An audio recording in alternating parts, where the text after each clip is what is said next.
A place where time has become a form of currency.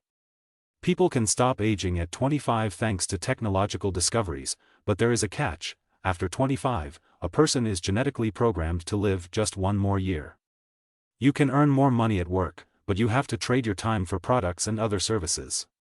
You die when your time runs out. Will Salas is a young man from Dayton, an impoverished slum in the United States Southwest. He lives day by day, earning just enough to share time currency with his eternally young mother, Rachel Salas. She's 50 today, but she's working in the garment sector for 2 days, so she gives Will 30 minutes for lunch. When she returns, they will rejoice. Everyone has a glowing green digital clock counting down on their arms. Will is a compassionate man who readily donates 5 minutes to a young beggar girl named Maya. He stops for coffee on his way to work. The price has recently gone up. They pass by dead bodies on their way to work. Will works in a metal stamping business, where he creates gleaming cassettes. After his shift, he discovers that his pay has decreased and that his quotas have increased. At a pub, Will runs across his friend Borrell. There, they witness a man serving drinks to everyone and attracting attention to his arm, which reads, 116 years. Will recognizes that the man is not from the ghetto and is likely to draw attention to himself. The Minutemen, a criminal organization, arrives, armed and ready to forcefully seize the man's time. Fortis, the gang's boss, is 75 years old. Borrell and the others of the bar disperse, but Will steps in and assists the man in escaping. The two evade the Minutemen and ultimately take refuge in an ancient building. The guy introduces himself as Henry Hamilton and explains the time is currency concept to Will. It had been constructed as a tool of population control following improvements in anti-aging technologies, yet individuals were still alive. Inflation and decreased wages were intended to keep the population in check. Because of this money system, the affluent could live far longer than normal and effectively become immortal, while the poor died. Henry, on the other hand, is bored of living for so long, and an enraged Will informs him that the affluent do not deserve their time. He informs Henry that he does not desire his time. Will agrees to remain with the melancholy man till the morning since he is unwilling to abandon him. Henry devotes his attention to a sleeping Will at morning. Will awakens alone, with 116 years of time and an instruction to not squander it. Will notices Henry perched on the bridge's edge through a window and recognizes that the man plans to commit suicide. He rushes out to save him, but he just misses him as Henry's time runs out and he falls down the storm drain. Will notices that street cameras are filming him and returns home. Will introduces Borrell to his family and shows him his new time. Will offers Borrell a decade to reward him for being his buddy for so long. Borrell cautions him that remaining in Dayton for that long will get him murdered. Will wishes to accompany his mother to New Greenwich. Rachel uses a Weiss ATM to repay a 2-day loan. She attempts to catch a bus home, but the cost has increased to 2 hours and she only has 90 minutes left. She has to flee in a hurry. Will is at the bus stop when he notices something is awry and dashes toward Rachel. They meet somewhere in the middle, but it's too late, the mother dying in the arms of her son. Later, Will arranges for a luxurious stretch Lincoln limo to pick him up and transport him to a more prosperous time zone. He drives through 4 toll booths with rising prices into New Greenwich, a glittering contemporary but scarcely inhabited city center. A young girl across the room notices him after he has cleaned himself up to dine at a fine restaurant. The waitress advises him to slow down in order to mix in with the wealthy, and she recommends a casino nearby. Meanwhile, the timekeepers, a body of authority similar to the police, find Henry's body. Raymond Leon finds the surveillance cameras and investigates the footage. When he expresses surprise at seeing Will's photo, his co-workers inquire whether he knew the suspect and if he had a criminal record. Raymond corrects them, saying that while he didn't know the current Will Salas, he did know the senior Will Salas. Timekeepers have been dispatched to find Will Salas. At the casino, a tuxedoed Will meets Philip Weiss, possibly the world's richest man. Will throws all in at a high-stakes poker game and wins, giving him over 1,000 years. Philip is pleased, as is Sylvia, his lovely but sheltered daughter, the restaurant girl. Will agrees when Philip invites him to his mansion for another party and partly to meet Sylvia again. To be ready, he buys a Jaguar E-Type and travels to the Weiss estate on the seashore. Philip reintroduces him to Sylvia, as well as his wife Michelle and mother-in-law. all of whom appear to be the same age due to their privileged upbringing.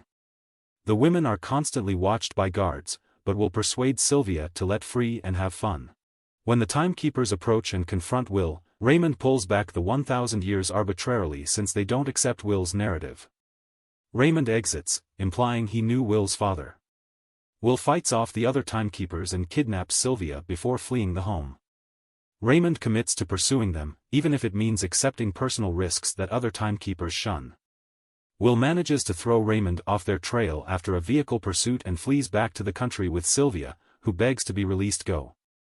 When they return to Dayton, the automobile is destroyed in a trap set by the Minutemen. While Will and Sylvia are still unconscious, the Minutemen find that Will only has a short time remaining and therefore is worth nothing, but Sylvia has around a decade and thus is worth something. The guys are forced to go before they can consume all of Sylvia's time, and she panics because she has never been reduced to having so little time. Will assures her that she need not be concerned because ordinary people go about their daily lives. Instead, he takes her to locate Borel in the hopes that he would give them some time. To his chagrin, he discovers that Borel had drunk himself to death with his money, abandoning his wife and infant. Will buys them more time by selling Sylvia's diamond earrings, but he knows it's not enough. He phones Philip and asks a 1,000-year ransom be paid to the Time Welfare Office in exchange for Sylvia's return. Raymond hears the call and tells Will not to follow in his father's footsteps. Will discovers that his father's transgression was something much more serious than stealing time. Raymond discovers Will's whereabouts and tells Weiss that he will return his daughter safely.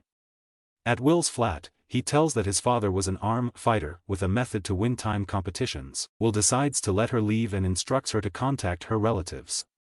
He also offers her a pistol to protect herself because they were in the ghetto after all. They kiss, and just as they separate to allow Sylvia to make her phone call, Raymond comes and nearly shoots an unwitting Will. Instead, a frantic Sylvia shoots Raymond, and Will confronts Raymond and takes his time. Will gladly transfers 4 hours of his own time to Raymond before stealing the black Challenger automobile and leaving him alone in the ghetto since he was preparing to take Raymond's car. Sylvia knows that driving a police car is tantamount to begging for attention. They eventually rob another limo and its occupant, a blonde lady disguised as a hooker.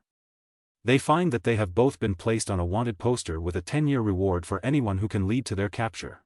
Will teaches Sylvia how to fire a revolver, and she agrees to assist him in gaining time.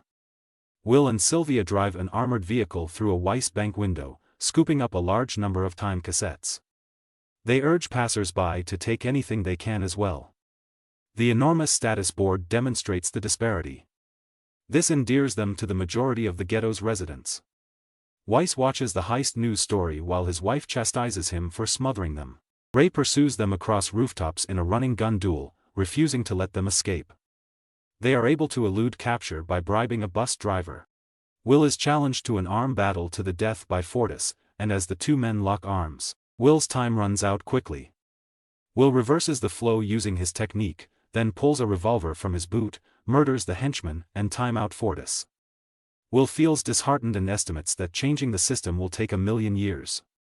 Sylvia knows where they might be able to discover that time. Sylvia goes home, claiming to turn herself in order to distract her father and his several guards, allowing Will to sneak up on him. They take Weiss to his office and open a massive vault, where they find a single cassette containing 1,000,000 years of data.